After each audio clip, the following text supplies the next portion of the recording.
Why does it work, right? Well, and we've got builders that have seen 10 to 50% increase in sales using this strategy.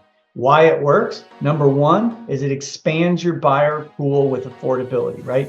You go out with lower rates, which drive the lower payments, right? It helps that customer see, hey, I can afford that house, pull them off the fence, re-engage, and quite frankly, understand that, hey, that payment actually is competitive with the rent that I'm paying, or that payment isn't that much more for the bigger house that I need.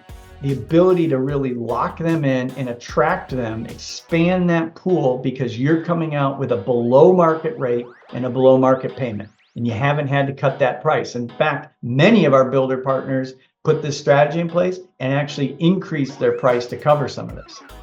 Number two is it increases your buyer purchasing power.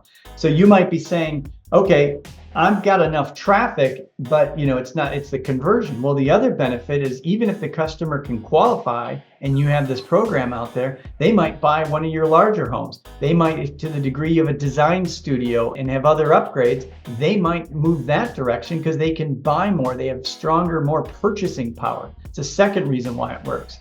And then competing with resales and rentals, right? We know resales are up, and you've got, the difference obviously on a resale is these things back to the price decreases. Anything that doesn't move, you see these price cuts, your ability to come in and really drive and attract these buyers with a lower payment and a lower rate, that puts you ahead. Not only is your product brand new, as we all know, selling a new house versus resale, but you also then are attracting that buyer in with that lower rate and lower payment.